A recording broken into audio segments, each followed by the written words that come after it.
ॐ पूर्णमदः पूर्णमिदं पूर्णात् पूर्णमुदच्यते पूर्णस्य पूर्णमादाय पूर्णमेवावशिष्यते। ॐ शान्ति शान्ति शान्तिः। असतो मा सद्गमय तमसो मा ज्योतिर्गमय मृत्योर्मा अमृतङ्गमय। ॐ शान्ति शान्ति शान्तिः।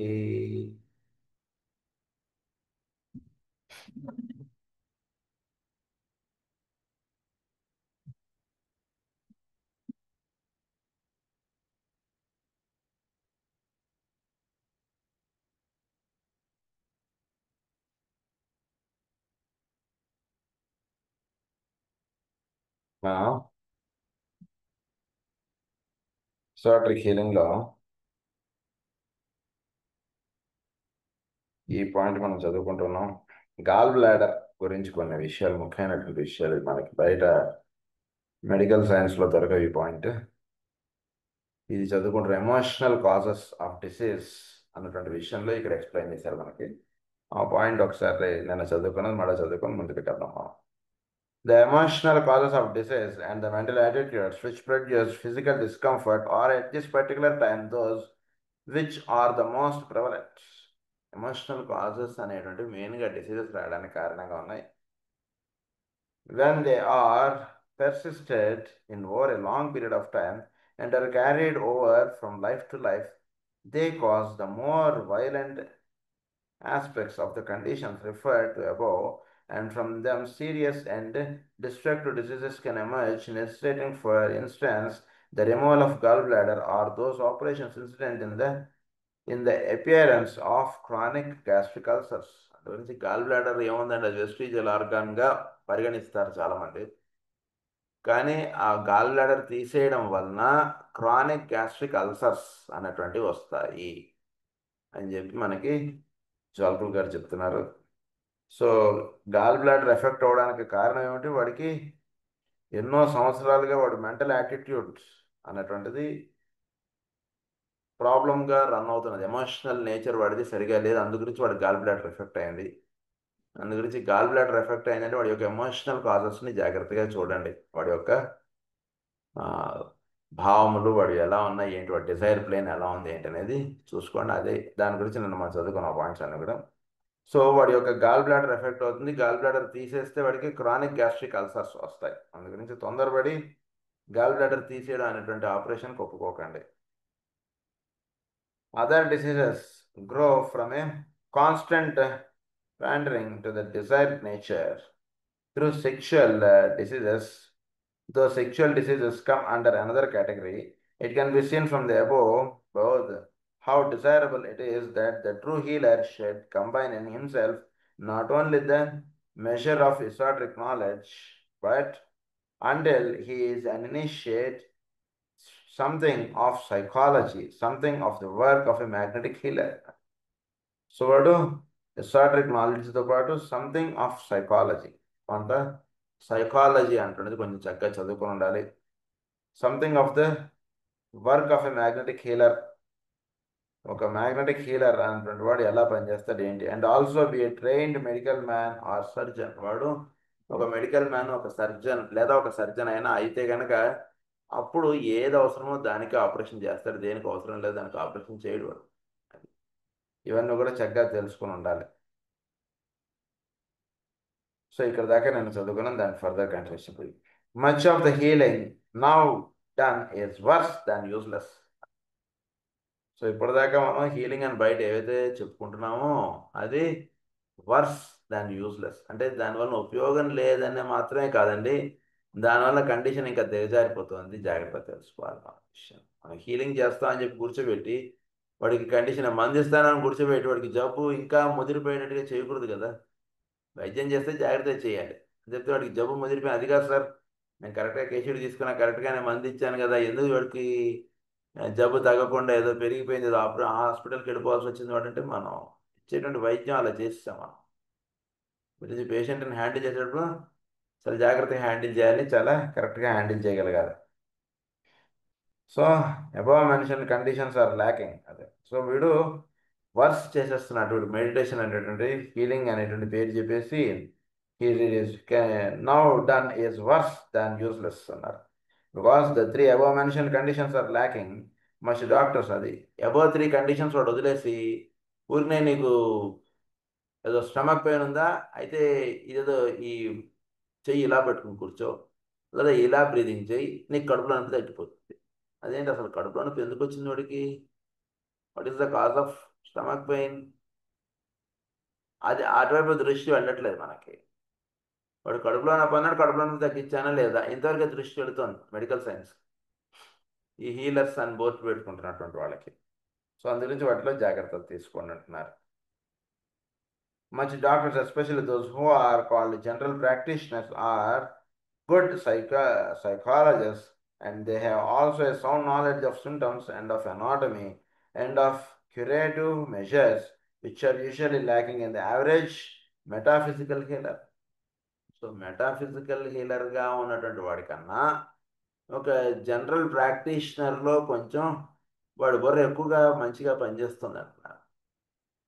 మెటాఫిజికల్ హీలర్గా ఉన్నటువంటి వాడు అంటే మామూలుగా హీలర్ అన్నటువంటి బోర్డులు పెట్టుకొని చేసేటువంటి వాడు, వాడు ఏం చేస్తున్నాడు, వాడు వీడికి ఒక జనరల్ ప్రాక్టీషనర్ తీసుకునేటువంటి జాగ్రత్తలు వాడు తీసుకోవట్లేదు.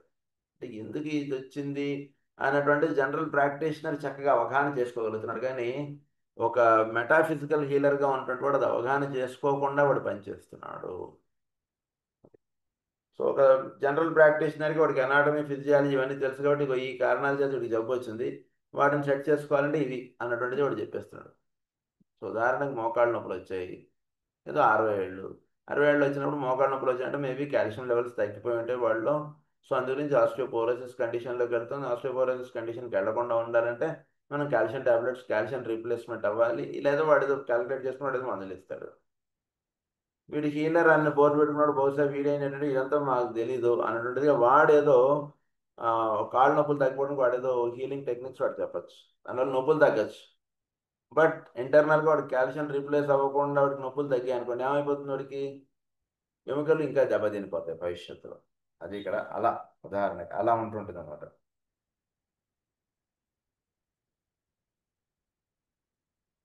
But they are entirely ignorant of one great field of knowledge, that concerning of the energies which meet and war within the human frame, and of the potencies which can be set in motion if certain esoteric truths are admitted in place. So potencies which can be set in motion, ఎన్నో రకాలైనటువంటి energies వీడి బాడీలో వర్తిస్తున్నాయి. అవన్నీ కూడా కొన్ని యుద్ధాలు జరుగుతున్నట్టుగా ఉంటున్నాయి. కొన్ని ఫోర్సెస్ చక్కగా కలిసి ఉండడం చేత వాటిలో చక్కగా ఒక చక్కటి ఎనర్జీ ఫ్లో అంటున్నది వాడి ద్వారా అవుతుంది. లేకపోతే వాడు ఉదాహరణకు ఇంట్లో 5గురు ఉన్నారు లేదా 7గురు ఉన్నారు, మన 7 సెంటర్స్ కాబట్టి ఆ 7గురు కలిసి ఒక పని చేశారనుకోండి, ఎంతో ప్రొడక్టివ్గా ఉంటుంది. ఆ 7గురు ఒకళ్ళు కొట్టుకోవడం అంటుండి చేశారనుకోండి, ఇల్లంతా చాలా గందరగోళంగా ఉంటుంది. అది ఎట్లా ఇది ఎట్లా అన్నది. సో ఈ విషయాలు జాగ్రత్త అవగాహన చేసుకున్నాం. Until they work with the etheric body and the study the science of the centers, they can make little further progress. Study and they can make study the science of the centers. ఈ centres గురించి వీడు చక్కగా అవగాహన చేసుకొని మూలాధారం, స్వాధిష్టానం, మణిపూరకం, అనాథం, విశుద్ధి, ఆజ్ఞ, సహస్రారం వీటి గురించి ఒక చక్కటి అవగాహన చక్కగా ఏర్పాటు చేసుకుంటే ఎనర్జీస్ ఎక్కడి నుంచి నాలో ఎలా ఫ్లో అవుతున్నాయి, ఎక్కడుంది అంటే చక్కగా వాడు తెలుసుకుంటే అక్కడ ఉన్నటువంటి లెవెల్ కన్నా ఊర్ధ్వలోకాల్లో వెళ్ళాలంటే వాడు ఎటువంటి ఇదిగా ఉండాలి ఏంటి, ఈ రహస్యాలు చక్కగా తెలుసుకుంటే వాడు సాధన చక్కగా బాగుంటుంది, ఇదిగా ఉంటుంది. అది the esoteric healer knows much about the inner forces and energies and has some understanding of the basic causes of the exotic diseases. ఎక్సాట్రిక్ హీలర్గా ఉన్నటువంటి వాడికి భౌతికమైనటువంటి జబ్బులు రావడానికి గల కారణాలు వాడు చక్కగా అవగాహనలో నిలుస్తాడు వాడు అని చెప్తున్నారు. but his ignorance of man's mechanism is deplorable, and he fails to realize two things. వీడు ప్రధానంగా రెండు విషయాల్లో ఇసాటర్ కీలర్ లోపిస్తున్నాడు. ఈ జ్ఞానం కలిగి ఉన్న కొన్ని రెండు విషయాలు. ఒకటి ఏంటంటే, first the diseases is sometimes the working out into manifestation of undesirable subjective conditions. So విషయాలు తెలిసిన రెండు విషయాలు బాగా అవగాహన పెట్టుకోండి. అన్డిజైరబుల్ సబ్జెక్టివ్ కండిషన్స్ అంటే వీడికి లోపల చాలా ద్వేషం, చాలా కోపం ఇవేవో వచ్చాయి అనుకోండి, అది వాడికి ఆ ప్లేన్స్లో ఎక్కువ ఉంటే దాని వలన పొందేటువంటి నష్టాలు ఎక్కువ. ఉదాహరణకి చెత్త తీసుకుని వెళ్ళి మనం మధ్య గదిలో పెట్టుకున్నాం అనుకోండి, డస్ట్బిన్ తీసుకొచ్చి, దానివల్ల జరిగేటువంటి ఇబ్బందులు నష్టాలు ఎక్కువ. చెత్త బుట్ట తీసుకెళ్ళి ఇంటికి గోడకు దగ్గరలోనే ఎక్కడో పెట్టుకోవాలి. వాడు వచ్చి అలా చెత్త తీసుకుని వెళ్ళిపోయేటట్టుగా అలా ఉండాలి. ఎక్స్టీరియర్లో ఉండాలి. అది తీసుకొచ్చి లోపల పెట్టుకుంటే చాలా కష్టం. అందు గురించి ఇక్కడ చెప్తున్నటువంటి విషయం ఏంటంటే, లోపల వీడికి లోపల ఉండేటువంటి మానసిక కక్షలో, ఎమోషనల్ ప్లేన్స్లో ఇబ్బందులు ఏమైనా ఉంటే అవి సెట్ చేసుకోవడంలో డిసీజెస్ అన్నట్టు వస్తున్నాయి. సబ్జెక్ట్ కండిషన్స్ యొక్క డిస్టర్బెన్స్ చేత డిసీజెస్ వస్తున్నాయి. అది అవగాహన చేసుకోవడంలో కొంచెం లోపిస్తున్నాడు ఇసాటర్ కీలర్.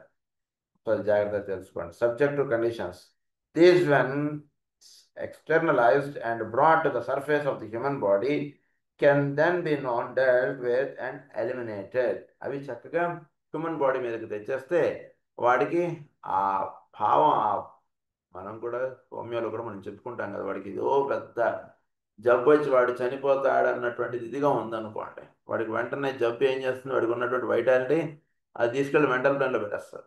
దానివల్ల ఏమవుతుంది, ఫిజికల్ బాడీ అంతా కూడా కొన్నాళ్ళు వాడు హాయిగా లైఫ్ లీడ్ చేయగలుగుతాడు. వీడు మందులు వేయడంలో వీడు మెంటల్ ప్లేన్లో ఉన్నటువంటి జబ్బుని వీడు తగ్గించడానికి ఎప్పుడైతే వీడు అటాక్ చేస్తాడో అప్పుడు అది ఫిజికల్ ప్లేన్లోకి దిగుతుంది. దిగి వాడికి టీబీనో ఏదో వస్తుంది. ఇవన్నీ మనం చెప్పుకున్నటువంటి పాఠాలు హోమియోపతిలో. సో అదేమిటో ఇక్కడ అదే విషయం చెప్తున్నారు. లోపల ఏదైనా జబ్బు అనేటువంటిది ఉన్నప్పుడు అది ఫిజికల్ ప్లేన్లోకి అదొక జబ్బుగా దిగి వస్తుంది. ఎందుకంటే అక్కడ క్లియర్ చేయడానికి. అది మనం గుర్తుంచుకోవాలి. Surface and can then be known, dealt with and eliminated. It is well to remember also that sometimes this working out and elimination may well bring about the death of that particular body.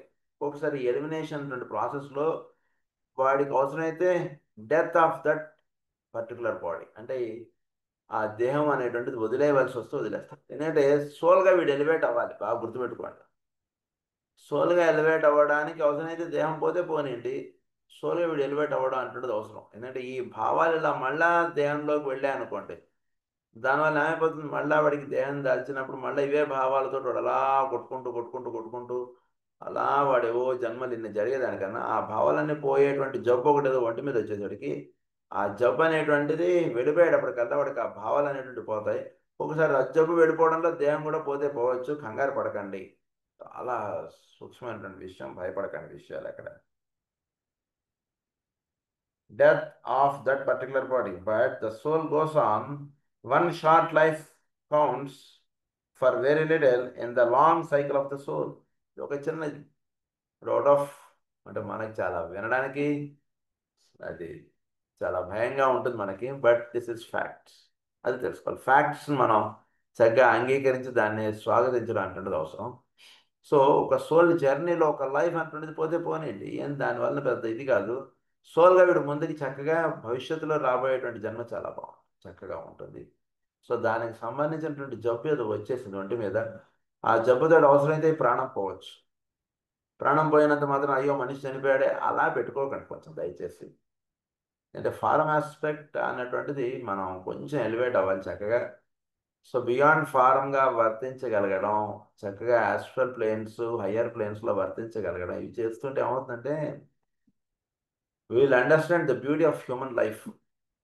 ఎంతసేపు నేను, నా కుటుంబం, నేను, నా ఇల్లు, నా relatives, ఈ భావాలే కదా మనకు ఎక్కువగా మనం డామినేట్ చేస్తున్నది. ఈ భావాల నుంచి కొంచెం ఎలివేట్ అయ్యి కొంచెం మనం జీవించడం అంటున్నది కొద్దిగా అభ్యాసం చేయండి. దానివల్ల ఏమవుతుందంటే హ్యూమన్ లైఫ్ యొక్క బ్యూటీ మనం బాగా అవగాహన చేసుకోగలుగుతాం. సో పోతే పోనండి ఒక జన్మ, దాని గురించి పెద్ద వర్రీ అవ్వకండి అంటున్నారు ఆయన. But the soul goes on. One short life counts for very little in the long cycle of the soul, and it is counted well worthwhile if a period of ill health, even if it eventuates in death, bring about the clearing away of wrong emotional and mental conditions. Clearing away of wrong emotional and mental conditions. వాళ్ళు ఈ clearing process అంటున్నది అయిపోతున్నాడు. జబ్బు వచ్చి వాడు పోతే గనక దాన్ని చూసి కంగారు పడిపోయి భయపడిపోకండి. వాడికి ఆ జబ్బు వలన ఆ మనిషి చనిపోయాట అంటే నెక్స్ట్ జన్మ తీసుకున్నప్పుడు వాడు మెంటల్గా వాడు చాలా ఇదిగా తయారవుతారు. ఇందు గురించి ఇక్కడ మనం అవగాహన చేసుకోవాల్సినటువంటి విషయం ఏంటంటే ఫిజికల్గా వాడి జబ్బుని మెడిసిన్స్ ద్వారా మీరు హ్యాండిల్ చేస్తున్నారు, that's fine. Okay, allopathy homeopathy that's all different. So ఏదో ఒకటి మీకు నచ్చింది తీసుకోవచ్చు. బట్ వాడి యొక్క మెంటల్ యాటిట్యూడ్, వాడి యొక్క ఎమోషనల్ కండిషన్స్ అవి సెట్ చేయాలి ఎప్పుడు కూడా. మన దగ్గరకు వచ్చినటువంటి వాడు ఒక ఫ్రెండ్ అవ్వచ్చు, మన ఇంట్లో వాళ్ళు అవ్వచ్చు, మనమే అవ్వచ్చు, ఎవరైనా సరే ఈ మెంటల్ అండ్ ఎమోషనల్ కండిషన్స్ వాడికి జబ్బుగా వెళ్ళేంత వరకు మనం ఆగక్కర్లేదు. వాడు తెలుసుకోకుండా అలా ఉంటుంటే వాడిలో ఉంటుంటే ప్రాణశక్తి ఏం చేస్తుందంటే దాన్ని ఒక జబ్బుగా తీసుకొస్తుంది ఒంటి మీద. సో మనం దాన్ని జబ్బుగా తీసుకురావాల్సినటువంటి అవసరం లేదు. వాడికి ఆ కండిషన్స్ చక్కగా వాడిలోంచి ఎలిమినేట్ అయిపోయి వాడు చక్కగా సోల్ లెవెల్లో వాడు విచ్చుకునేటట్టుగా మనం సాధన అటువంటిది మనం చేసుకోవడం, మన చుట్టూ ఉన్నటువంటి వాళ్ళకి అందించడం అటువంటిది చేస్తే దట్స్ ఆల్. వాడు ప్రతివాడు కూడా వాడు జబ్బు వచ్చి వాడు చనిపోవాలన్నటువంటి పాయింట్ లేదు. ఎందుకంటే ఈ విషయం ల్యాకింగ్ అయిపోతున్నారు కాబట్టి కేవలం భౌతికమైనటువంటి జబ్బుల మీద మీరు దృష్టి పెడుతున్నారు కాబట్టి అందులో ఎందుకు వీడికి ఈ జబ్బు వచ్చింది అనేటువంటి విషయం మనకు ఒకసారి అర్థం అవ్వట్లేదు. ఎందుకంటే ఒకటి వాడిలో ఒక క్లియరింగ్ ప్రాసెస్ అవ్వాలండి. క్లియరింగ్ ప్రాసెస్ అవ్వడానికి వాడికి ఒక జబ్బు అనేటువంటిది తెచ్చేసింది ప్రకృతి. ఆ జబ్బు ద్వారా వాడు, ఎందుకంటే ఉదాహరణకి ఒక పిల్లవాడు ఉన్నాడు అనుకో, ఊరిన ఎగ్జాంపుల్, లేదా ఒక మనిషి ఉన్నాడు, వాడు ఎవడి మాట వినడు, వాడు అనుకున్నదే వాడు చేస్తాడు.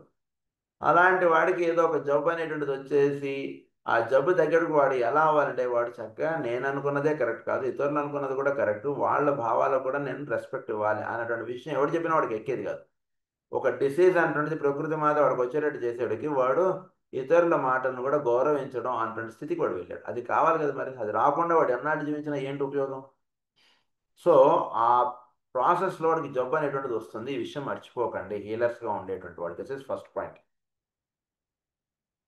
సెకండ్ వన్ ఏంటంటే disease is sometimes incident upon and part of the process of the withdrawal of the soul from its habitation.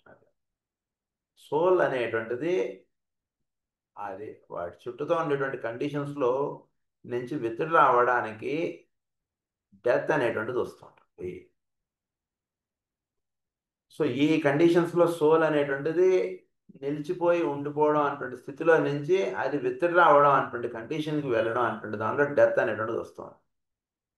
అంటే ఏంటి, వీటి చుట్టూతో ఉన్నటువంటి వస్తువులు, విషయాలు, వాతావరణం వాటికి వాడు అలా అతుక్కుపోయి ఉండిపోతున్నాడు. వాటిలో నుంచి వాడు విత్డ్రా అవ్వాలి వాడు. నేను అందు గురించి మనకు పెద్దలు ఏం చెప్పారు, ఒక స్థితి వచ్చిన తర్వాత అంటే జీవితం అనేటువంటిది 4 ఏంటి, మనం బ్రహ్మచర్యము ఇలా ఉన్నాయి కదా.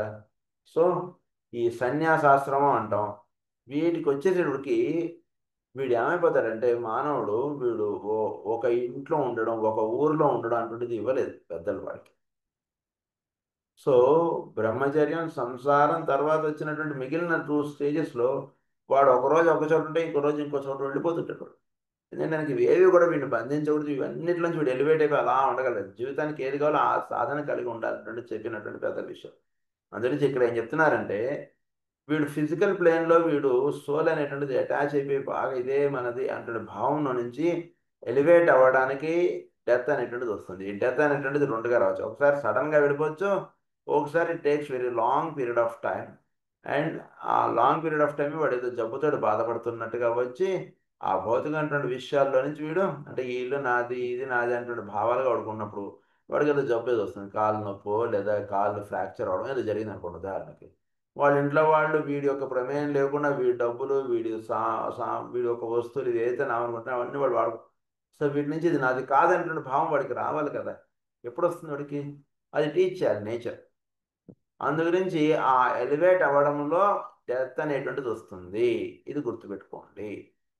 This is second point. So ఈ 2 పాయింట్స్ హీలర్గా ఉన్నటువంటి వాళ్ళు మర్చిపోతున్నారు. ఈ 2 విషయాలు గుర్తుపెట్టుకోండి. So it can be sudden or it can be long period, anything it can be based on the state of the soul. అది ఇక్కడ జరుగుతుంది.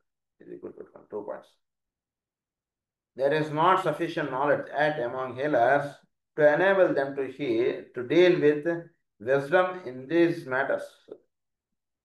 We might therefore conclude that అది విజ్డమ్ అనేటువంటి దీనిలో ఉన్నటువంటి విషయాలు అవగాహనలో పెట్టుకోవట్లేదు హీలర్. సో మనం ఈ విషయాలు ఇక్కడ 3 విషయాలు చెప్పి కంక్లూడ్ చేస్తున్నారు అని పాయింట్ ఏంటంటే, number 1, disease is a purificatory process.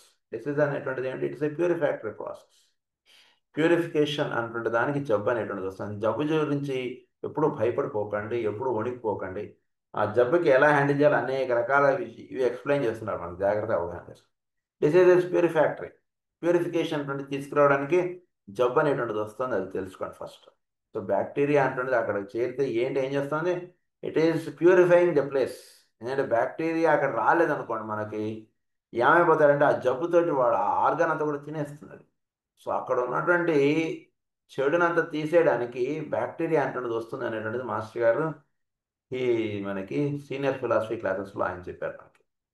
So bacteria అంటున్నది వచ్చినప్పుడు అక్కడ ఏంటంటే అది బాగా కండిషన్ పాడైపోయింది. అక్కడ బ్యాక్టీరియా అంటున్నది వచ్చేటికి అక్కడ ఉన్నటువంటి చెడు వాయువుల్ని వాటిని ఇవన్నీ అది తీసేస్తుంటుంది ఫాస్ట్గా. అది జరుగుతుంటుంది.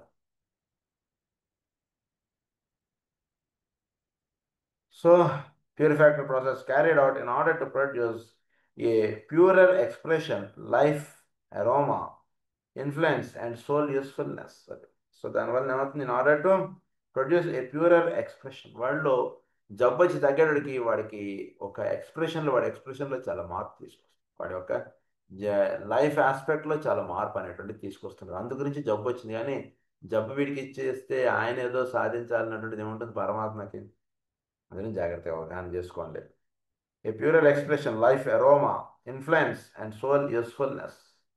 చక్కగా వీడు ఒక సాధన చేసుకుంటాడు. చక్కగా వాడు ఇంతకుముందు ప్రేయరు పూజ అంటుండేది ఎందుకు అవసరం లేదనుకుని జీవిస్తున్నటువంటి వాడు, లేదంటే ప్రేయర్ చేసుకుందాం, చక్కగా పూజ చేసుకుందాం అంటుండే దానికి వస్తున్నాడు వాడు. చక్కగా సాధన చేసుకుందాం, చక్కగా ఏమంటే తిరుపతి వెళ్దాం ఏంటంటే అంటే, అవును సార్ ఇన్నాళ్ళు నేను వ్యాపారం ముఖ్యం అనుకున్నాను, మీరు చెప్పండి సార్ ఎప్పుడంటే అప్పుడు నేను కూడా వస్తాను సార్ మీతోటి అని అంటాడు వాడు. ఈ మార్పు రావాలంటే ఎలా వచ్చింది? ఒక జబ్బు అనేటువంటిది వచ్చింది. జబ్బు రావడం తగ్గించినటువంటిది పెద్ద పని కాదు ఆ పైన ఉన్నటువంటి వాడికి. చాలా సింపుల్. ఎలా వచ్చిందో అలా తీసేయగలడు ఆయన.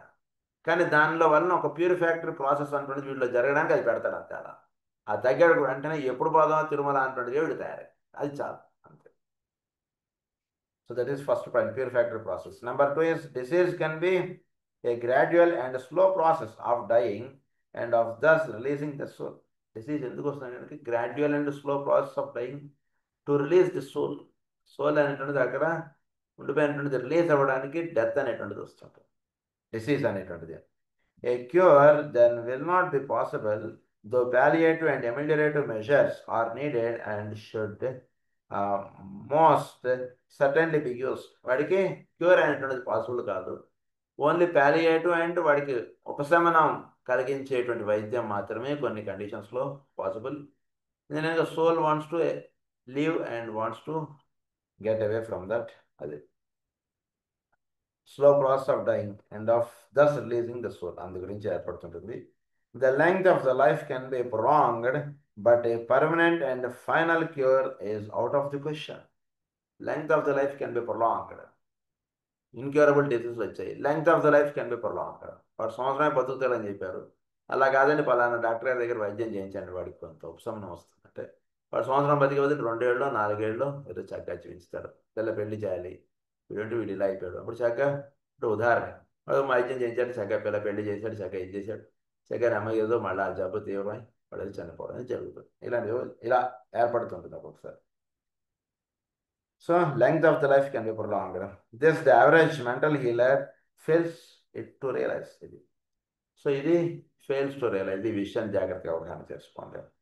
They make a horror out of death, whereas death is a beneficent friend. Horror of death అంటే అమ్మో వీడు చనిపోతాడంటే భయం ఏదో ఇలాంటి భావాలు అనేటువంటిది ఎక్కువ వీడు పేషెంట్లలో పెట్టేస్తుంటారు. డెత్ అనేటువంటిది ఒక ఫ్రెండ్ లాంటి వీడుకున్నటువంటి కష్టాన్ని తీసేసేటువంటి చాలా జాగ్రత్తగా చక్కగా అవగాహన పెట్టుకోండి డెత్ గురించి. ఏ బెనిఫిషియంట్ ఫ్రెండ్ అన్నారు. So death is a beneficent friend అన్నారు. నెక్స్ట్ ఎందుకంటే ఆయనకు వాడుకున్నటువంటి ఆ ఆ బాధ అవన్నీ కూడా ఐసీయూలో వెళ్ళి చూస్తే ఆ పేషెంట్ ఎంత బాధపడిపోతుంటారు వాళ్ళకి. ఆ బాధల నుంచి తొలగించి వాడికి చక్కగా ఉపశమనం కలిగించేటువంటిది డెత్ ఆ కండిషన్స్లో. ఎలా అయినా బతకాలి సార్. ఎందుకు ఎలా అయినా బతకాలి వాడు అంటే మనం ఫిజికల్గా మనం ఉన్నప్పుడు మనకి ఎలా అయినా వాడు బతుకుంటే బాగుండు అనేటువంటి భావం ఉండడం చాలా కరెక్ట్. అది ఉండకూడదని కాదు ఇక్కడ చెప్తున్నటువంటిది. సబ్జెక్ట్ని జాగ్రత్తగా అవగాహన చేసుకుంటే ఎక్కడ ఎలా హ్యాండిల్ చేయాలి ఆ జబ్బుని అంటుంది మనకు తెలుసుకోవాలి. కనబడిన ప్రతివాడికి అయితే డెత్ వచ్చేస్తే బాగుండండి, వీడు మంచిగా ఎలివేట్ అయిపోతారు, ఇలా వెళ్ళిపోకండి దయచేసి. అలాను తప్పు ఇలాను తప్పు. వాడు ఉండిపోవాలి ఎన్నాళ్ళైనా అటువంటి భావము తప్పు. వాడు సోల్ని మీరు జాగ్రత్తగా దర్శించాలి. సోల్కి బాడీకి జరుగుతున్నటువంటి ఫైట్ని మీరు జాగ్రత్తగా అవగాహన చేసుకోండి. అవగాహన చేసుకున్నప్పుడు మీరు వాడికి చిన్న చిన్న జాగ్రత్తగా సెట్ చేస్తే వాడు చక్కగా బతికి బట్టగడతాడు. మీరు చిన్న చిన్న అడ్జస్ట్మెంట్స్ జాగ్రత్తగా చేస్తే వాడు అవసరమైతే దేహం వదిలేసి వెళ్ళిపోతాడు. అది. సో ఇక్కడ ఏ కండిషన్స్లో ఎలా చేయాలి అనేటువంటిది మీరు జాగ్రత్తగా అవగాహనలో పెట్టుకోండి. ఫస్ట్ అది తెలియాలి మనం. వీడికి ఏం జరుగుతుంది, వీడు ఎలా అయినా బతకాలి, ఎలా అయినా ఉండాలండి, అయ్యో ఆయన పోతే ఎట్లా సార్, మీరు ఏంటో పాఠాలు చెప్పేస్తారు అలా వెళ్ళిపోకండి దయచేసి. అలా అని ప్రతివాడు ఇదని కాదు, జాగ్రత్తగా అవగాహన చేసుకోండి. డెత్ అంటున్నది అసలు ఎందుకు పెట్టాడు భగవంతుడు, ఎందుకు ఇది ఏర్పడుతోంది, దీన్ని జాగ్రత్తగా అవగాహన చేసుకుంటే దాని అందు మనం ఒక ఇట్స్ బెనిఫిషియల్ ఫ్రెండ్. అది మనకు నచికేతుడు దాంట్లో చెప్తారు కదా, యముడిని చూస్తే భయపడలేదంటే నచికేతుడు, ఈజ్ ఎ బెనిఫిషియల్ ఫ్రెండ్. అది death can be a sudden and final call to the body to relinquish the soul and set it free from other service for other service. అది sudden and final call to the body, అది death అంటున్నది. ఎందుకంటే కనుక వీడి ద్వారా ఇంకొక service ఏదో జరగాలి, అందుగురించి వీడి డెత్ అంటున్నది పెట్టేసుకుంటాడు. ఇక్కడ సర్వీస్ ఇదంతా ఇక్కడ చేస్తున్నటువంటి ఊరిని అదే మన స్టాటిక్ ఉండకూడదండి, ఎప్పుడు బాగా గుర్తుపెట్టేసుకోవాలి. మనం చెప్పేసుకున్నాం ఈ points.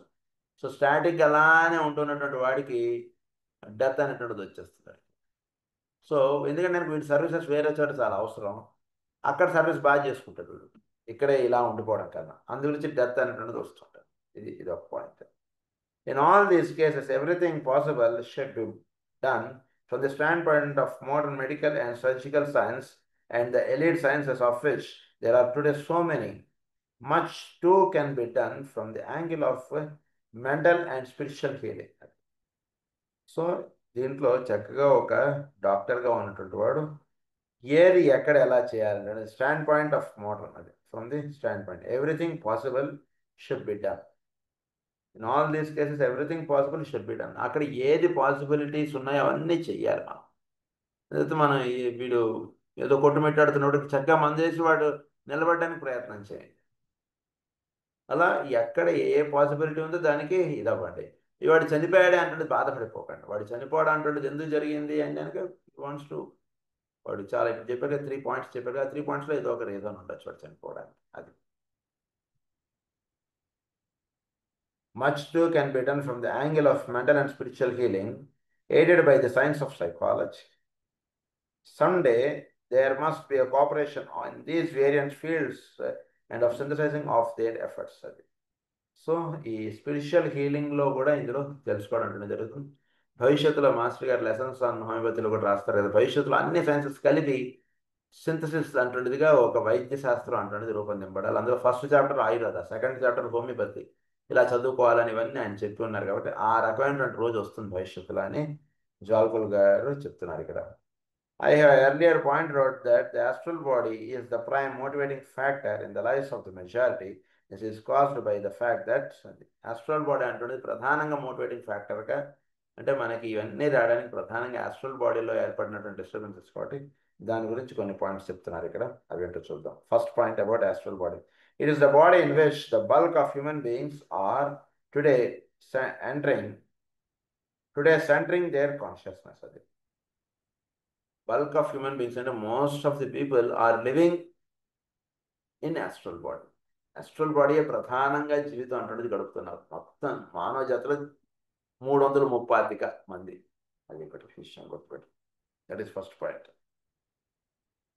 It is the second point, and it is the most developed of the bodies at this time, and therefore resists the bulk of the life energy as it comes from down the life stream from the soul, and likewise receives the energy of the stream of consciousness. So energy of consciousness నుంచి astral body అంటే దాంట్లో వీడు ఎక్కువ ఉంటున్నాడు చేత ఆ body వీడికి ఫుల్గా చక్కగా ఎక్కువగా డెవలప్ అయిపోవడం, మిగిలిన వాటిలో వీడు ఎక్కువగా విచ్చుకోకపోవడం చేత లైఫ్ ఎనర్జీ అంటే యాస్ట్రల్ బాడీ ఎక్కువగా వినియోగించేసుకోవడం అంటే జరుగుతుంది. ఉదాహరణకి లైఫ్ ఎనర్జీ అనేది 7 యూనిట్స్ ఉందనుకోండి, ఒక్కొక్క బాడీలో 1 యూనిట్ అది వాడుకోవాలనుకోండి, ఊరికినే చెప్తున్నా. మిగిలిన బాడీస్లో పెద్దగా వాడుకోవడం అంటే జరగట్లేదు కాబట్టి వీడు యాస్ట్రల్ బాడీని ఎక్కువ వాడుకుంటున్నాడు కాబట్టి అందులోనే ఈ లైఫ్ ఎనర్జీని ఎక్కువ వినియోగించేస్తున్నాడు మానవుడు. అది జరుగుతుంది. So that is second point. Third point ఏంటంటే it is oriented, if I may so express it, outwards or towards the plane of physical experience. So it is oriented towards the physical experience. వీడు ఏదో కోరతాడు, అదేదో పొందాలి, అదేదో ఎలాగైనా సాధించాలి, ఇలాంటి భావం ఫిజికల్ ఎక్స్పీరియన్స్ పొందడానికి ఇచ్చేస్తున్నారు.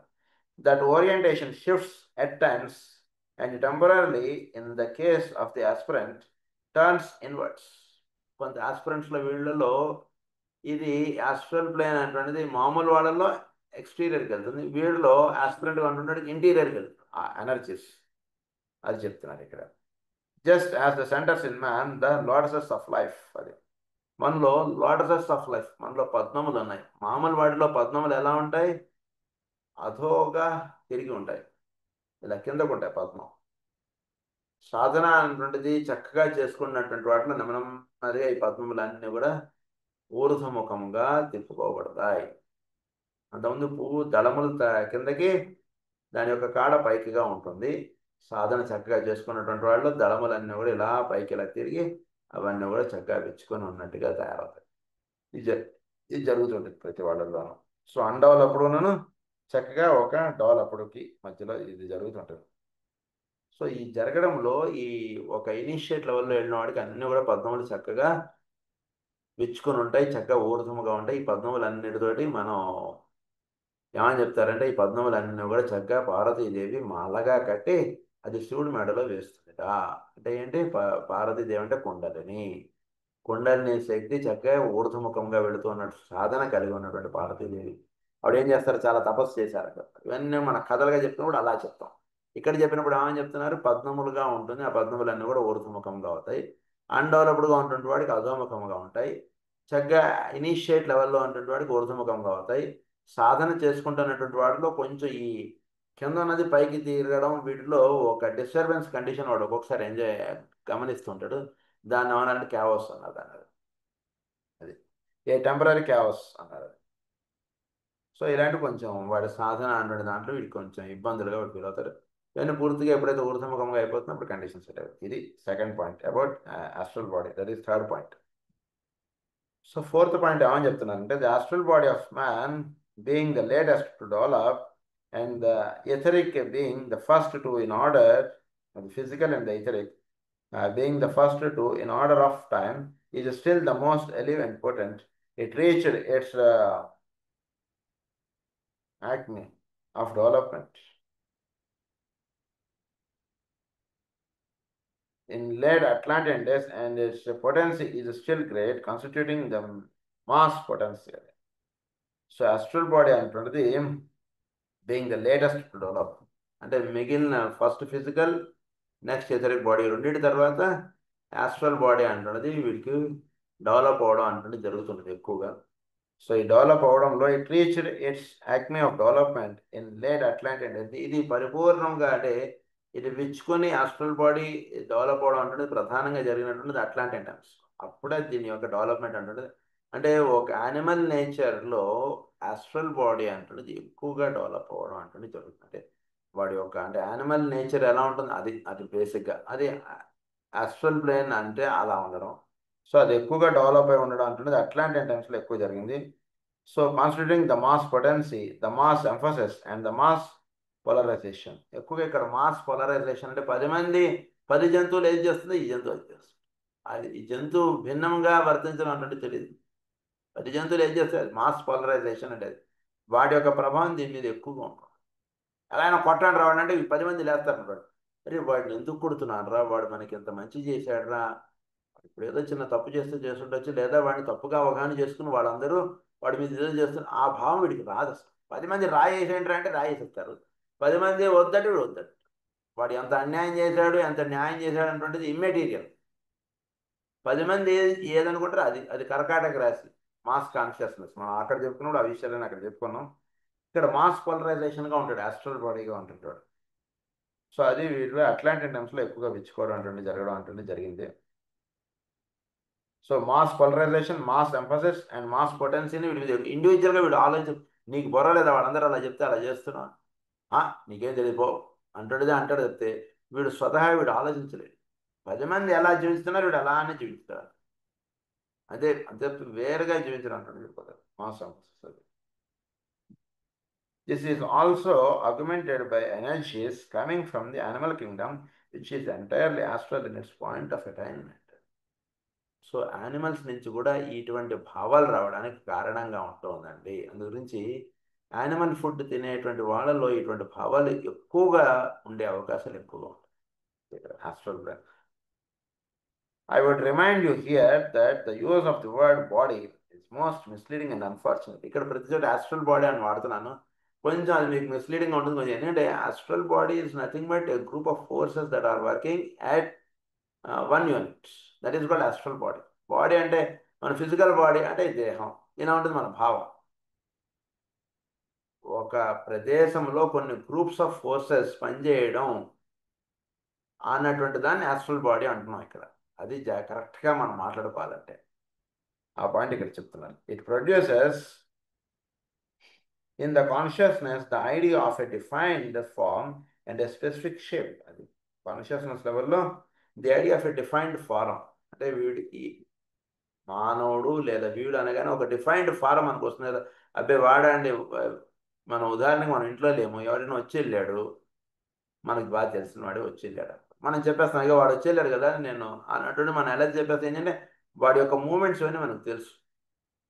అలాగే పలానా వాడు వాడు బిహేవియర్ ఇదంతా మనకు ఐడియా ఉంటుంది సరే. కాన్షియస్నెస్ లెవెల్లో ఒక షేప్ అనేది వాడికి ఇచ్చుకుంటాం మనం, దాన్ని బాడీ అని అన్నారు ఇక్కడ. అదే అర్థం బాడీ అంటే. జాగ్రత్తగా అవగాహన చేసుకోండి సబ్జెక్ట్ని. It produces in the consciousness the idea of a defined form and a specific shape. The astral body is an aggregate of forces working through into the consciousness in the form of desires, impulses, longings, wishes, determination, incentives, and projections, thus lying the basis for much of the truth of the teachings of modern psychology. So వాడి యొక్క behaviour patterns ఏదైతే రాసుకుంటామో మనం కేషీట్ అని చెప్పి రాస్తాం సరే, అలా పలానా వాడిని డిఫైన్ చేయడంలో వాడు కొంచెం కోపం ఎక్కువ ఉంటాడు. కోపం ఎక్కువ ఉన్నా వాడు మంచివాడేనండి, వాడు మరీ అంత హాని చేయడండి, వాడు కాదనుకుంటే అలా చేసింది, వాడు కోపం ఉంది కరెక్టే. ఇలా మనం ఒక మనిషిని మనం డిఫైన్ చేస్తాం చూసారా, వాడి యొక్క కోరికలు, వాడి యొక్క భావములు, that is called one body. అది బాడీ అంటే అర్థం అది. Determination, incentives of the teachings of modern psychology. Psychologists have discovered, or rather uncovered, the nature of some of these forces. So psychologist కొంతవరకు ఈ నేచర్ని కొంతవరకు అవగాహన చేసుకోవడానికి దీని ఎందుకు కొంత కృషి అనేటువంటిది సైకాలజిస్ట్ కొంత చేశారు చక్కగా. And their terminology in this connection is frequently more truly occult and accurate than in that of the orthodox esoterists and theosophists. Than in that of so orthodox theosophist అవగాహన చేసుకునే దానికన్నా సైకాలజిస్ట్ వాడు దానికి కావాల్సినటువంటి analysis ఇవన్నీ రాస్తాడు.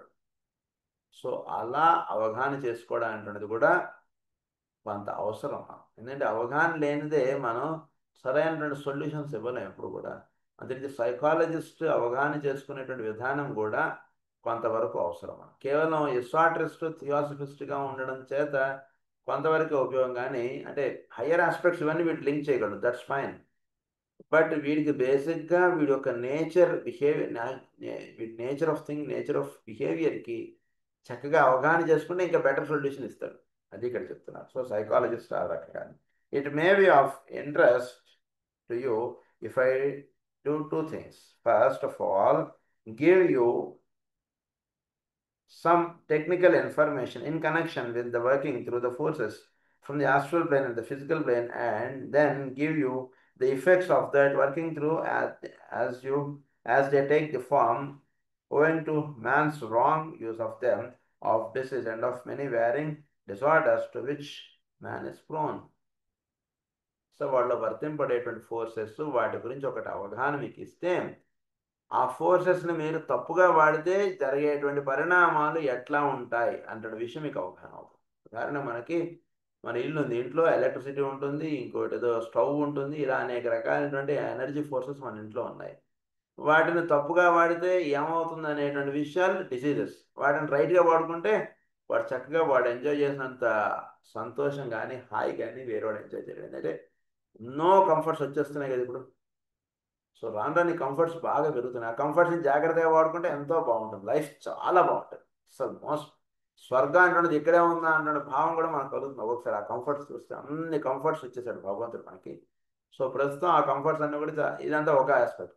So వాటిని తప్పుగా వాడుకుంటే డిసీజ్ వస్తున్నాయి. సో బాడీలో ఈ ఎనర్జీ ఫోర్సెస్ అంటే ఎలా వర్తిస్తున్నాయి ఏమిటి అనేటువంటి విషయం మనం అవగాహన పెట్టుకోవడం అంటే చాలా ముఖ్యము. సో వాటి గురించి చెప్తారు ఇప్పుడు. With a cure, we are not at this time concerned. I think this is and the many varying disorders to which man is prone. అది సో వాటిని ఎలా తగ్గించాలి అనేటువంటి విషయం కాదు. ఫస్ట్ అసలు ఏంటి అసలు డిసీజెస్ రావడానికి కారణాలు ఏంటి అంటే ఫస్ట్ తెలుసుకోండి. ఎలా తగ్గిస్తా అంటే తర్వాత first we should understand why the disease is occurring to this particular being. ఇది అవగాహన అవ్వాలి మనకి క్లియర్గా. అది అంటే హోమియో బేసిక్ పాయింట్స్ వీటికి చక్కగా అవగాహన అవ్వకుండా డ్రగ్స్ చెప్పేసాం అనుకోండి. ఉదాహరణకు నడుము నొప్పి ఆర్నిక వేసేయండి, ఆర్నిక తగ్గకపోతే రుస్టాక్స్ వేయండి, లేకపోతే ఆర్నిక పొద్దున రుస్టాక్స్ సాయంత్రం. ఎలా తగ్గించా అంటుంది పెద్ద పాయింట్ కదా, అది బాగా అవగాహన చేసుకోండి. ఆర్నిక పొద్దున రుస్టాక్స్ సాయంత్రం బ్రేయోనియా మధ్యలో ఇలా వేసేసి వాడికి 2 రోజుల్లో నడుము తగ్గించాను లేదా అంటుంటే చెప్పేవాళ్ళు ఉన్నారు డాక్టర్లు. అలా కాకుండా వాడికి చక్కగా ఆలోచించి ఒకే ఒక డోస్ వేసాడు వాడికి తగ్గిపోయిందే లేదా అంతే. అలా ఉండాలి ఎప్పుడైనా వైద్యం అంటే. వేసేయండి ఏదో యాంటీ వైరల్ మెడిసిన్ పెడతారు, యాంటీ బ్యాక్టీరియల్ మెడిసిన్ పెడతారు, యాంటీ ఫంగల్ మెడిసిన్ పెడతారు. ఎలా అయినా సరే వాడు కొన్నటువంటిది నేను ఈ మూడిట్లోనే ఎందులోనూ రాలేదు అయినా వాడికి జబ్బు ఉంది, అదే మన దగ్గర ఉన్నటువంటి మందులన్నీ వాడు గుప్పించేసేయండి. ఎలా అయినా తగ్గిపోయిందే లేదా దట్స్ ఆల్, తగ్గిపోయింది అది చాలు. మరి భవిష్యత్తులో రాబోయేటువంటి జబ్బులకి ఇది కారణమేమో అన్నటువంటి విషయం వీడు ఆలోచించట్లేదు, వాడు తెలుసుకోవడానికి ప్రయత్నం చేయట్లేదు. అదే ఇక్కడ విషయం. అందు గురించి ఫస్ట్ డిసీజెస్ గురించి పర్ఫెక్ట్ అండర్స్టాండింగ్ వచ్చేసారు. ఈ జబ్బు ఎందుకు వచ్చింది ఏంటి ఇది ఫస్ట్ మీరు ఐడెంటిఫై చేశారు. అది అందుగురించి ఆ విషయాలు మీకు ఫస్ట్ చెప్తాను అంటున్నారు ఆయన. We shall in this connection only consider the average man. The problems of the disciple will be dealt with under. First ఇప్పుడు యావరేజ్ మ్యాన్కి డిసీజ్ అంటే ఎలా వస్తాయి ఏంటి ఆ విషయాలు చెప్తారు. ఒక మిస్టిక్ ఫెలోకి వాడికి వచ్చేటువంటి జబ్బుల గురించి తర్వాత మాట్లాడుకుందాం మనం. ఫస్ట్ ఒక యావరేజ్ బీయింగ్కి ఎలాంటి జబ్బులు వస్తాయి. సో బేసిక్గా ఒక యావరేజ్ బీయింగ్కి వచ్చేటువంటి జబ్బులు మెయిన్గా 1 is tuberculosis, another is venereal diseases, syphilis, and number 3 is cancer. ఈ 3 ఎక్కువగా బయట చాలా ప్రబలుతూ ఉన్నటువంటి వ్యాధులు. వీటితో పాటు ఇంకొక 2 వ్యాధులు, ఒకటి హార్ట్ డిసీజెస్, 2 నర్వస్ డిసార్డర్స్. ఓవరాల్గా మనం చూసుకుంటే 5 ప్రాబ్లమ్స్ ఎక్కువగా మనకు కనబడతాయి అని మనకి ఇందులో ఇచ్చారు. ఇంకొక ప్రాబ్లం మనం జనరల్గా బయట చూస్తున్నటువంటిది ఏంటంటే రీనల్ డిసార్డర్స్ బాగా ఎక్కువగా ఉంటాయి పబ్లిక్లో. సో బేసిక్గా రీనల్ డిసార్డర్స్ రావడానికి వాడికి బేసిక్గా ఏంటంటే వాడి యొక్క నర్వస్ డిసార్డర్స్ లేదా హార్ట్ డిసార్డర్స్ మెయిన్గా ప్రైమరీగా ఉండి దాని యొక్క రిఫ్లెక్టరీగా మీకు రీనల్ డిసార్డర్స్ వస్తున్నాయి. సో ఇక్కడ రీనల్ డిసార్డర్స్ అన్నటువంటి పాయింట్ పెట్టలేదు ఆయన. ఓన్లీ 5 డిసీజెస్ గురించి మనకి ముఖ్యంగా ఇవి చెప్తున్నారు. అవి ఏర్పడడానికి వాటి గురించి మనం ప్రధానంగా తెలుసుకుందాం. వాటి గురించి అన్ని చెప్తున్నారు. సో వీటి గురించి తెలియాలంటే ఫస్ట్ ఆఫ్ ఆల్ మీకు కొన్ని విషయాలు తెలియాలండి. ఏంటంటే మనలో 7 సెంటర్స్ ఉన్నాయి. ఈ 7 సెంటర్స్ కూడా మనకి ఎండోక్రినాలజీకి లింక్గా ఉన్నాయి. ఎండోక్రినాలజీ నుంచి వీడి యొక్క దేహమునకు సంబంధించినటువంటి ఫంక్షనాలిటీస్కి అది లింక్గా పనిచేస్తుంది. దీని అందు ఫస్ట్ అవగాహన ఏర్పరచుకోవాలి మీరు. This is the basic point అని చెప్పి ఆయన ఇక్కడ ఫస్ట్ అంటే సహస్రారం, ఇక్కడ ఆజ్ఞ, ఇలా పాయింట్స్ ఇవన్నీ చెప్పుకుంటూ ఆయన వచ్చారు. ఫస్ట్ ఇది ఒక టేబుల్గా ఇచ్చారు. ఆ టేబుల్ మనకు గ్రూప్లో పెడతాను, అది చూడండి. ఫస్ట్ సెంటర్ అన్నారు, అది ఏ గ్లాండ్కి సంబంధించినది చెప్తున్నారు. ఫిజికల్ ఆర్గన్స్ దాని కింద ఏవేవి కవర్ అవుతున్నాయి చెప్పారు. అక్కడ వర్తింపడేటువంటి టైప్స్ ఆఫ్ ఫోర్సెస్ ఏమిటో చెప్పారు. అది ఆరిజిన్ ఒకటి, బాడీ ఒకటి. ఇవి మొత్తం ఈ కేటగిరీలో ఆయన చెప్తున్నారు. First is head centre, that is సహస్రారం. బ్రహ్మరంధ్ర అన్నారు దాన్ని. 1000 పెటల్డ్ లోటస్ అన్నారు. సహస్రదళ పద్మస్థ అంటాం కదా అది. సో దిస్ ఇస్ అక్కల్ టెస్ట్లో ఇది చక్కగా వెచ్చుకుని ఉంటుంది. దీనికి పనిచేస్తున్నటువంటి గ్లాండ్ ఏంటంటే పీనియల్ గ్లాండ్. మనం సోల్ అండ్ ఇట్స్ మెకానిజంలో ఈ పాయింట్స్ అన్నీ కూడా చదువుకున్నాం, చాలా వివరంగా అక్కడ ఎక్స్ప్లెయిన్ చేశారు. సో ఇప్పుడు మళ్ళీ మనకి ఇది ఇక్కడ వచ్చింది, ఇది చెప్తున్నాం. సో ఇక్కడ ఫిజికల్ ఆర్గాన్ ఏమిటి? అప్పర్ బ్రెయిన్, రైట్ ఐ, కుడి కన్ను, బ్రెయిన్, ఇవి కారణం. మనకి కుడి కన్ను వాడికి ఎవరికైనా చూపు లోపించింది అంటే జస్ట్ ఇమీడియట్గా మనం దృష్టి వెళ్ళిపోవాలి. ఇది బుద్ధి, ఇవన్నీ మనం నాకు గుర్తున్నందరూ ఊటీ క్లాసెస్లో చాలా చెప్పుకున్నాం. ఇది చాలా అవసరం అండి, బాగా ఆ క్లాసెస్ చాలా అవసరం. ఎందుకంటే ఎసాట్రిక్ సబ్జెక్ట్ అంటే అదేదో ఊర్ధ్వలోకాలకు సంబంధించినది అంటుండేది, అలా పెట్టేసేసి మడిచేసి లాభాలు పెట్టుకోవడం అంటుండేది కాదు. ఈ ఫిజికల్ బాడీకి దాన్ని ఎలా కోరిలేట్ చేసుకోవాలి, ఇవన్నీ కూడా మనం ఊటీ క్లాసెస్లో చెప్పుకున్నాం. తల్లి గర్భంలో ఉండేటువంటి 7 పొరలు, సృష్టిలో ఉండేటువంటి 7 పొరలు, ఇవన్నీ రహస్యాలు చెప్పుకున్నాం. అలాగే మనలో ఉండేటువంటి దేహంలో ఉండేటువంటి భాగములు 7 లేయర్స్కి ఎలా లింకప్, ఇవన్నీ కూడా మనం చెప్పుకున్నాం. అవి చాలా అవసరం, ఆ పాఠాలు బాగా గుర్తుపెట్టుకోవాలి. ఎందుకంటే మోస్ట్ ప్రాక్టికల్ సబ్జెక్ట్ మనం ఊటీ క్లాసెస్లో అప్పుడు చెప్పుకుంటున్న విషయాలు.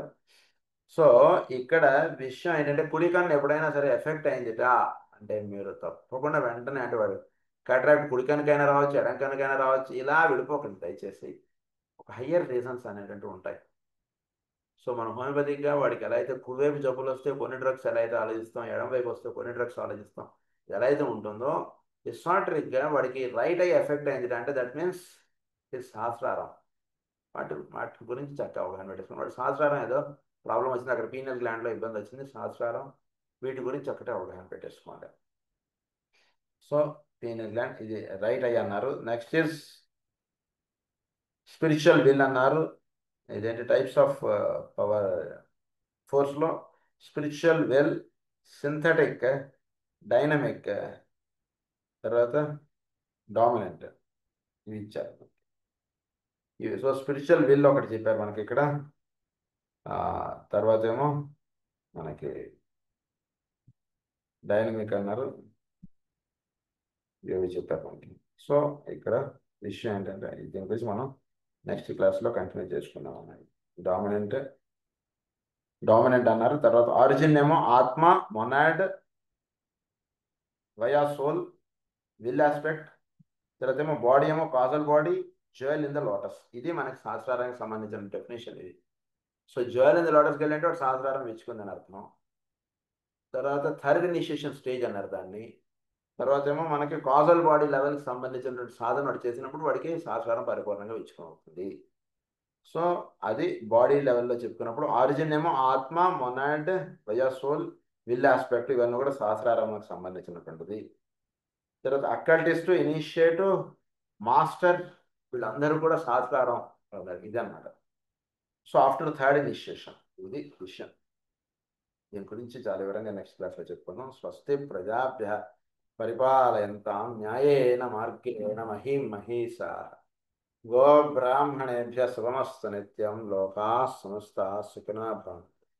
లోకాః సమస్తాః సుఖినో భవంతు. లోకాః సమస్తాః సుఖినో భవంతు. ఓం శాంతి శాంతి.